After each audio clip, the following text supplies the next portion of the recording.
अस्सलाम वालेकुम। हमने स्टार्ट किया federal board class 10th new book. आज हम स्टार्ट करेंगे चैप्टर नंबर 2 और एक्सरसाइज हमने सॉल्व करनी है 2.1। ठीक है, उसका जो क्वेश्चन नंबर 1 है हमारे पास ये क्वेश्चन चैप्टर नंबर 2 जो है वो क्वाड्रेटिक इक्वेशन से रिलेटेड है। ठीक है, तो हमने इसमें फर्स्ट क्वेश्चन है हमारा, right the following equation in standard form. ठीक है, तो क्वाड्रेटिक इक्वेशन की जो स्टैंडर्ड फॉर्म होती है वो हमारे पास होती है ए एक्स का square plus b x plus c is equal to 0। ये उसकी जो है वो स्टैंडर्ड फॉर्म है। ठीक है, मतलब कि एक्स स्क्वायर में वैल्यूज़ आप लिखेंगे फिर एक्स में और देन आपके पास कांस्टेंट वाली वैल्यू जो है वो आनी चाहिए। ठीक है, तो हम इसको सॉल्व करते हैं फर्स्ट क्वेश्चन को। फर्स्ट पार्ट में है x plus 2 into x plus 3 is equal to 5।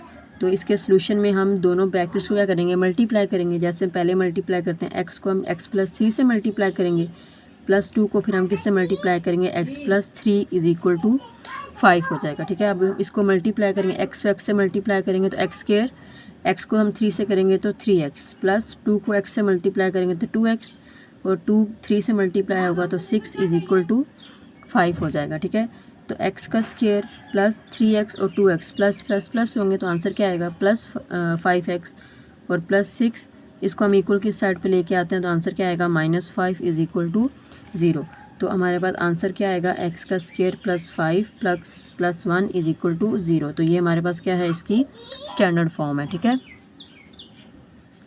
अब इसी का जो हमारे पास सेकंड पार्ट है, x माइनस 5 का whole square minus into 2x plus 4 का whole square is equal to 7। ठीक है, अब यहाँ पर पहले हमने क्या करना है, क्योंकि ये होल स्क्वायर में दोनों वैल्यूज़ हैं तो पहले हम यहाँ पे फार्मूला जो है वो ओपन करेंगे। अब फार्मूला हम यहाँ पे कौन सा ओपन करेंगे, पहले हम ओपन करेंगे a माइनस बी का होल स्क्वायर, और वो किसके इक्वल होता है, a का स्क्वायर माइनस 2ab और प्लस b का स्क्वायर। ठीक है, उसी तरह दूसरा फार्मूला है हमारे पास a प्लस बी का square is equal to a square plus 2ab और प्लस b का स्क्वायर। ठीक है, ये दोनों फार्मूलाज हमने इसमें इक्वेशन के अंदर जो है वो पुट करने हैं। ओके, तो हम यहाँ पर क्या लिखेंगे, पहले हमारे पास x a की वैल्यू है, ये b की वैल्यू, तो हम लिखेंगे इसको x का स्क्वायर ब्रैकेट में लिखेंगे। ठीक है, x का स्क्वायर दरमियान में क्या आएगा, -2ab, तो -2 a की वैल्यू हमारे पास x है, b की वैल्यू हमारे पास क्या है 5, प्लस किसका स्क्वायर आएगा, 5 का स्क्वायर आ जाएगा। ठीक है, और माइनस यहाँ पर हम क्या लिखेंगे, यहाँ पर हमारे पास क्या वैल्यू आएगी, 2x का स्क्वायर। ठीक है, प्लस 2x इंटू 4 प्लस 4 का स्क्वायर। ठीक है, और यहाँ पर अब ये लिख दिया फार्मूला, बट यहाँ पे हमारे पास वैल्यू जो है वो क्या आएगी, यहाँ पे 7 आएगी। ठीक है, मतलब कि ये हमने a माइनस बी का फार्मूला ओपन किया, यहाँ से हमने a प्लस बी का और इज इक्वल टू 7। ठीक है, अब हम इसको सिंप्लीफाई करेंगे तो क्या आंसर आएगा, x का स्क्वायर माइनस ये क्या आ जाएगा 10x प्लस 5 का स्क्वायर क्या आएगा 25 आ जाएगा, और माइनस 2 का स्क्वायर हमारे पास क्या होता है 4x का स्क्वायर, और प्लस इनको मल्टीप्लाई करेंगे 4 2 8 और 8 2 16, तो ये क्या बनेगा 16x और प्लस 16 इज इक्वल टू 7 आ जाएगा। ठीक है, अब हम माइनस के साइन को अंदर मल्टीप्लाई करेंगे तो क्या आंसर आएगा, -4x का स्क्वायर। ठीक है, और ये -16x, और ये भी क्या आ जाएगा हमारे पास -16 इज इक्वल टू 7 आ जाएगा। ठीक है, हम अरेंज कर लेते हैं एक्स स्क्वायर वाली वैल्यूज और दूसरी, एक्स स्क्वायर -4x का स्क्वायर आ जाएगा, और -10x -16x प्लस 25 -16, और इस प्लस 7 को भी हम इधर ले आते तो -7 इज इक्वल टू 0 हो जाएगा। ओके, अब हम इन दोनों को माइनस करेंगे तो हमारे पास आंसर क्या आएगा, -3x स्क्वायर। ठीक है, और ये हमारे पास क्या आ जाएगा माइनस, क्योंकि ये माइनस माइनस प्लस है तो आंसर क्या आएगा -36x आ जाएगा। ठीक है, और ये हमारे पास 3 तो 25 और -16 करेंगे तो आंसर क्या आएगा 9, और 9 - 7 हमारे पास क्या आ जाएगा +2 आ जाएगा। ठीक है, अब अगर हम यहाँ से माइनस कॉमन ले लें, क्योंकि हमने स्टैंडर्ड फॉर्म में एक्स स्क्वायर की वैल्यू प्लस में होती है, तो माइनस कॉमन लेंगे तो क्या आंसर आएगा 3x का स्क्वायर प्लस 36x और -2 इज इक्वल टू 0 हो जाएगा। ठीक है, तो माइनस जब वहाँ पे जाके डिवाइड होगा तो आंसर हमारे पास क्या होगा 0, तो 3x square plus 36x -2 is equal to 0। तो ये हमारे पास क्या आ जाएगी, इसकी स्टैंडर्ड फॉर्म आ जाएगी। ठीक है, अब इसका हमारे पास थर्ड पार्ट है x इंटू एक्स माइनस 1। ठीक है, अब हम इसको सॉल्व करेंगे तो x into x minus 1 is equal to 0, तो हमारे पास क्या आंसर आएगा, x square minus x is equal to 0। ठीक है, तो ये हमारे पास इसकी जो है वो स्टैंडर्ड फॉर्म है। ठीक है, हमारा क्वेश्चन नंबर 1 कंप्लीट हो गया। अब हम क्वेश्चन नंबर 2 सॉल्व करते हैं। क्वेश्चन नंबर 2 है हमारे पास, solve the following equations by factoring method. ठीक है, कि हमारे पास जो इक्वेशन दी है पहले हम इसको स्टैंडर्ड फॉर्म में लेके जाएंगे। स्टैंडर्ड फॉर्म में लेके जाने के बाद हमने इसके फैक्टर्स बना के जो है वो इसको सॉल्व करना है। ठीक है, अगर स्टैंडर्ड फॉर्म में ऑलरेडी है देन आप डायरेक्ट फैक्टराइज करेंगे, लेकिन अगर नहीं है तो पहले आपने इसकी स्टैंडर्ड फॉर्म जो है वो बनानी है। तो हम इसको अब सॉल्व कैसे करेंगे, हम पहले इसको स्टैंडर्ड फॉर्म में लेके जाएंगे। ये क्या बनेगा, x को जब हम मल्टीप्लाई करेंगे x माइनस 4 के साथ और -1 को मल्टीप्लाई करेंगे x माइनस 4 के साथ। ठीक है, तो आंसर क्या आएगा, x का स्क्वायर -4x माइनस x और +4 इज इक्वल टू 0। तो क्या आंसर आएगा, x का square -5x +4 is equal to 0। ठीक है, अब हमने क्या करने हैं, इसके फैक्टर्स बनाने हैं। फैक्टर्स में फैक्टरिंग में हम हमारे पास जो पहला मेथड है वो हम इसकी मिड टर्म ब्रेक करते हैं। ठीक है, मिड टर्म ब्रेक आप कैसे करते हैं कि आपके जो लास्ट वाली टर्म है उसको फर्स्ट के कोफिशिएंट से मल्टीप्लाई करते हैं। ठीक है, तो हमारे पास क्या आंसर आएगा, 4 1 जा 4 आएगा। ठीक है, अब आपने इसको फैक्टराइज इस तरीके से करना है कि मल्टीप्लाई करने से तो 4 आए, बट जो अगर आप इसको प्लस करें या माइनस करें तो आपके पास दरमियान वाली टर्म जो है वो आनी चाहिए। ठीक है, अगर हम इसको सॉल्व करें, ठीक है, अब हमारे पास एक ही फैक्टर है इसमें, 4 1 जा 4। ठीक है, तो अगर हम इसको प्लस करेंगे तो हमारे पास आंसर क्या आता है, 5 आता है ना। तो हम इसको यूज़ कर लेंगे कि x का स्क्वायर माइनस, और यहाँ पे हम लिखेंगे 4 + 1x + 4 इज इक्वल टू 0। ठीक है, क्योंकि इन दोनों को मल्टीप्लाई करें तो 4 आता है और इनको हम प्लस करें तो हमारे पास आंसर क्या आता है, 5 आता है। ठीक है, तो अब ये माइनस साइन को अंदर मल्टीप्लाई करेंगे तो क्या आंसर आएगा, -4x हो जाएगा। ठीक है, x को भी मल्टीप्लाई करना है आपने, तो ये -1x हो जाएगा और +4 इज इक्वल टू 0। तो अब हम इन दोनों में से कॉमन लेंगे और फिर इन दोनों में से, यहाँ से क्या कॉमन आएगा, x क्या रह जाएगा, x -4 और यहाँ से कॉमन आएगा -1, x -4 इज इक्वल टू 0। तो क्या बन गया हमारे पास, x -4 और x -1 इज इक्वल टू 0। अब हम दोनों को अलग अलग इक्वल 0 पुट करेंगे तो x -4 इज इक्वल टू 0 और x -1 इज इक्वल टू 0। तो x इज इक्वल टू 4 और यहाँ पे आंसर क्या आ जाएगा, x इज इक्वल टू 1 आ जाएगा। ठीक है, तो ये दोनों हमारे पास x की वैल्यूज़ आ गई हैं। ठीक है, अब इसका सेकंड पार्ट है हमारे पास, x square -2x + 1 is equal to 0। ठीक है, अब हम इसकी भी जो है वो मिड टर्म ब्रेक करेंगे। x का square -2x + 1 is equal to 0। तो हमारे पास 1 को हम फर्स्ट के कोफिशिएंट से मल्टीप्लाई करेंगे तो आंसर क्या आएगा, 1 1 जा 1 ही आएगा। ठीक है, मल्टीप्लाई करने से 1 आना चाहिए और प्लस करने से 2 आना चाहिए। ठीक है, जैसे अगर हम इन दोनों को प्लस करें तो आंसर क्या आता है, 2 आता है ना। तो हम इसी को जो है वो यूज़ कर लेते हैं, x का स्क्वायर -1 + 1x और +1 इज इक्वल टू 0 हो जाएगा। ठीक है, तो x का स्क्वायर, अब माइनस साइन को अंदर मल्टीप्लाई करेंगे तो क्या आ जाएगा, -1x और -1x + 1 इज इक्वल टू 0। आपने x भी साथ में मल्टीप्लाई करना। ठीक है, माइनस भी अंदर मल्टीप्लाई करेंगे और x की वैल्यू को भी आप दोनों वैल्यू से मल्टीप्लाई करेंगे। अब यहाँ से हम कॉमन लेंगे तो क्या आंसर आएगा, x, इसको हम लिख सकते हैं x -1। तो यहाँ से हम -1 कॉमन लेंगे तो x -1 इज इक्वल टू 0। -1 क्यों लेंगे, क्योंकि यहाँ पे हमारे पास कोई वैल्यू जब कॉमन नहीं आती ना तो हम वहाँ से -1 ही कॉमन लेते हैं। तो ये x -1 और ये x -1 का क्या बन जाएगा, होल इज इक्वल टू 0। तो हम इसको लिख सकते हैं कि x -1 का whole square is equal to 0। ठीक है, तो जब आप दोनों साइड पे जो है वो स्क्वायर लेंगे तो ये क्या बनेगा, x -1 इज इक्वल टू 0। तो x का आंसर हमारे पास क्या आएगा, 1 आ जाएगा। ठीक है, अब हमारे पास इसका जो है वो थर्ड पार्ट है, x square -7x -8 is equal to 0। ठीक है, तो इसके भी हमने फैक्टर्स बनाने हैं, x का square -7x -8 is equal to 0। ठीक है, तो अब हमारे पास इसके फैक्टर्स क्या बनेंगे, 8 1 जा 8। ठीक है, और अगर हम इन दोनों को माइनस करें तो हमारे पास आंसर क्या आता है, 7 आता है। ठीक है, तो हम इसको यूज़ करेंगे, x का स्क्वायर माइनस, यहाँ पर हम लिखेंगे कि 8 -1 x -8 इज इक्वल टू 0। ठीक है, माइनस करेंगे तो क्या आएगा, 7 और इन्हीं दोनों को मल्टीप्लाई करेंगे तो क्या आएगा, 8 आ जाएगा।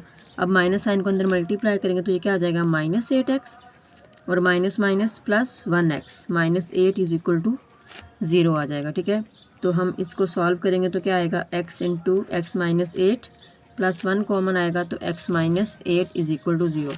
क्या आंसर आएगा, x -8 और x +1 इज इक्वल टू 0। तो हम दोनों को अलग अलग 0 के इक्वल पुट करेंगे तो x -8 इज इक्वल टू 0 और x +1 इज इक्वल टू 0। तो क्या आंसर आएगा, x इज इक्वल टू 8। ठीक है, और यहाँ से हमारे पास क्या आंसर आएगा, x इज इक्वल टू -1 आ जाएगा। ठीक है, तो ये हमारा थर्ड पार्ट सॉल्व हो गया। अब हमारे पास क्वेश्चन इसी का जो है वो 4 पार्ट है। X square minus 4x plus 4 is equal to 2x minus 7 का होल स्क्वायर। ठीक है, तब हम पहले इस साइड को जो है वो सॉल्व करेंगे और यहाँ पे हम फार्मूला अप्लाई करेंगे। ठीक है, तो फार्मूला हम यहाँ पर कौन सा अप्लाई करेंगे, a माइनस बी का whole square is equal to a square minus 2ab plus b square वाला फार्मूला हमने यहाँ पे अप्लाई करना। ठीक है, तो सोल्यूशन में पहले हम लिखेंगे x का square minus 4x plus 4 is equal to, यहाँ पर हम क्या लिखेंगे 2x का स्क्वायर माइनस 2, a की वैल्यू हमारे पास क्या है 2x, b की वैल्यू 7 और ये प्लस 7 का स्क्वायर आ जाएगा। ठीक है, तो x square minus 4x plus 4, 2 का स्क्वायर हमारे पास क्या आ जाएगा 4x स्क्वायर और माइनस 7 2 14 और 14 2 हमारे पास क्या होता है 28x। ठीक है, और यहाँ पे ये क्या आ जाएगा प्लस 49 आ जाएगा। ठीक है, अब हम इन सारी वैल्यूज़ को इक्वल टू साइड पे ले जाते हैं, तो ये 4x का स्क्वायर माइनस 28x प्लस 49 ये इक्वल टू साइड पे जाएगा, तो आंसर क्या आएगा माइनस एक्स स्क्वायर और ये क्या आ जाएगा प्लस 4x और ये क्या आएगा माइनस 4 इज इक्वल टू 0। ठीक है, अब हम सिंप्लीफाई करेंगे, एक्स स्क्वायर वाली टर्म्स को हम अलग कर लेते हैं और माइनस 28x प्लस 4x और plus 49 minus 4 is equal to 0। तो क्या आंसर आएगा, यहाँ से हमारे पास 3x का स्क्वायर, इसको माइनस करेंगे तो आंसर क्या आएगा माइनस 24x और प्लस 49 माइनस 4 आंसर क्या आ जाएगा प्लस 45 इज इक्वल टू 0 आ जाएगा। अब हम क्या करते हैं 3 को कॉमन ले लेते हैं। ठीक है, जैसे 3 के टेबल में 24 भी आता है और 45 भी आता है। ठीक है, तो अगर हम यहाँ से 3 कॉमन लेंगे तो आंसर क्या आ जाएगा, एक्स का स्क्वायर आ जाएगा माइनस 8 3 24 होता है और प्लस 15 3 हमारे पास 45 होता है। ठीक है, तो हम 3 को वहाँ पे डिवाइड करेंगे, 15 इज इक्वल टू 0/3, तो आंसर हमारे पास क्या आएगा x square minus 8x plus 15 is equal to 0 आ जाएगा। ठीक है, अब हम इसके फैक्टर्स बनाएंगे, तो फैक्टर्स क्या बनेंगे हमारे पास 15 1 15। ठीक है 0। अब देखिए अगर हम इसको प्लस करें तो 16 आता है, माइनस करेंगे तो 14 आता है, मतलब कि हमारे पास दरमियान वाली वैल्यू जो है वो नहीं आ रही। ठीक है, तो हम इसमें देखते हैं कि 5 3 15 होता है। ठीक है, तो 5 3 15 है और अगर हम इसको प्लस करें तो हमारे पास आंसर क्या आता है 8 आता है। ठीक है, तो हम इसको यूज़ कर सकते हैं एक्स का स्क्वायर और यहाँ पर हम क्या लिखेंगे minus 5 plus 3 into x plus 15 is equal to 0 हो जाएगा। तो अब इसको सिंप्लीफाई करेंगे तो आंसर क्या आएगा minus 5x minus 3x plus 15 is equal to 0। अब हम इन दोनों में से कॉमन लेंगे और यहाँ से, ठीक है, तो ये यहाँ से कॉमन क्या आएगा x और x माइनस 5 रह जाएगा। यहाँ से माइनस 3 कॉमन लेंगे तो x माइनस 5 रह जाएगा। ठीक है, तो x माइनस 5 और x minus 3 is equal to 0। तो हम x minus 5 is equal to 0 और x minus 3 is equal to 0, तो हमारे पास आंसर क्या आएगा x इज इक्वल टू 5 और यहाँ से आंसर क्या आ जाएगा x इज इक्वल टू 3 आ जाएगा। ठीक है, तो ये हमारे पास x की वैल्यूज जो है वो आ गई हैं। अब हमारे पास इसका जो है वो लास्ट पार्ट है 5। ठीक है, इसमें हमारे पास क्या है 2x प्लस 7/4 का होल स्क्वायर है और यहाँ पे हमारे पास 48x square plus 5 to 9 divided by 16 है। ठीक है, तो हम यहाँ पे सबसे पहले फार्मूला ओपन करेंगे। फार्मूला हमने क्या ओपन करना है a प्लस बी का whole square is equal to a square plus 2ab plus b square. ठीक है, तो सबसे पहले हम इसको लिखेंगे 2x है और सबसे पहले हम इसका एलसीएम ले लेते हैं, क्योंकि यहाँ पे हमारे पास कोई फ्रैक्शन नहीं है ना, तो हम यहाँ पे पहले क्या ले लेंगे एलसीएम ले लेंगे। तो ये क्या बन जाएगा 4 और इसको हम क्या लिख देंगे 8x प्लस 7। ठीक है, whole square is equal to 48x का स्क्वायर प्लस 5 to 9 ओवर 16 आ जाएगा। ठीक है, अब हमारे पास अब हम ऊपर फार्मूला ओपन करेंगे तो क्या आएगा 8x का स्क्वायर प्लस 2 a की वैल्यू 8x b की वैल्यू 7 प्लस 7 का स्क्वायर आ जाएगा और नीचे 4 का स्क्वायर लेंगे तो हमारे पास आंसर क्या आएगा 16 इज इक्वल टू 48x का स्क्वायर प्लस 5 to 9 ओवर 16। ठीक है, 16 अब ये दोनों कैंसिल आउट हो सकते हैं। ठीक है, क्योंकि इक्वल के दोनों साइड पे सेम वैल्यू है, तो हमारे पास आंसर यहाँ से क्या आएगा 64x का स्क्वायर प्लस 7 8 और फिर हम इसको 2 से मल्टीप्लाई करेंगे तो हमारे पास आंसर क्या आएगा 112x आएगा प्लस 7 का square 49 is equal to 48x का स्क्वायर प्लस 5 to 9 आ जाएगा। अब ये सारी वैल्यूज हम इक्वल की साइड पे ले आते हैं, प्लस 112x प्लस 49 ये क्या बनेगा माइनस 48x का स्क्वायर और minus 5 to 9 is equal to 0 हो जाएगा। ठीक है, तो 64x का स्क्वायर और माइनस 48x, तो हमारे पास आंसर क्या बनेगा ये 16x² प्लस 112x, और ये इसको हम दोनों को माइनस करेंगे तो आंसर क्या आएगा हमारे पास -580 आ जाएगा, ठीक है, 480 सॉरी, ठीक है। अब ये हमारे पास इसकी हमने क्या, अगर हम कॉमन ले सकते हो, ठीक है, जैसे अब 16 है, 16 के टेबल में भी 112 भी आता है और 480 भी आता है, ठीक है। तो हम इसमें 16 कॉमन ले लेते हैं, क्या रह जाएगा x का स्क्वायर और प्लस जो है वो 16 7 सा 112 होता है, तो यहाँ पे आ जाएगा 7x और माइनस 16 30 सा 480 होता है, तो यहाँ पर हम क्या लिखेंगे कि -30 इज इक्वल टू 0। ये इक्वल की वहाँ पे जाके डिवाइड होगा तो 0 हो जाएगा हमारे पास। तो हमारे पास जो स्टैंडर्ड फॉर्म बनेगी वो क्या बनेगी, x का स्क्वायर प्लस 7x माइनस 30, ठीक है। अब हमने क्या करना है, इसके जो है वो फैक्टर्स बनाने हैं। क्या फैक्टर्स बनेंगे हमारे पास, अगर हम मल्टीप्लाई करें तो 30 आ रहा है हमारे पास, तो फैक्टर्स क्या बनेंगे 10 3 ज़ा 30, और अगर हम इसी को माइनस करेंगे तो हमारे पास आंसर क्या आ जाएगा 7 आ जाएगा। तो हम इसको क्या लिखेंगे कि x का square plus 10 plus 3x minus 30 is equal to 0। तो हम इसको मल्टीप्लाई कर देते हैं, x का स्क्वायर क्या आएगा 10x प्लस 3x और माइनस करने से आंसर आएगा ना, तो -3x minus 30 is equal to 0। तो हम यहाँ पर आगे इसको सॉल्व करते हैं, पहले हम इन दोनों में से कॉमन लेंगे और देन यहाँ से, ठीक है। तो इन दोनों में से कॉमन हमारे पास क्या आएगा x, क्या रह जाएगा x प्लस 10 रह जाएगा, ठीक है। और यहाँ से हम क्या कॉमन लेंगे -3, तो क्या आ जाएगा हमारे पास x plus 10 is equal to 0। तो हमारे पास जो वैल्यू बनेगी x -3 और x plus 10 is equal to 0। तो हम दोनों को अलग अलग सॉल्व करेंगे, x -3 इज इक्वल टू 0 और x plus 10 is equal to 0। Answer क्या आएगा x इज इक्वल टू 3, और यहाँ से आंसर क्या आ जाएगा x इज इक्वल टू -10 आ जाएगा, ठीक है। तो ये हमारा सेकंड क्वेश्चन भी सॉल्व हो गया, ठीक है। अब इंशाल्लाह नेक्स्ट क्वेश्चन जो है वो हम नेक्स्ट वीडियो में जो है वो सॉल्व करेंगे, ठीक है। इनसे रिलेटेड आपका कोई भी क्वेश्चन हो तो आप हमें ज़रूर बताइएगा।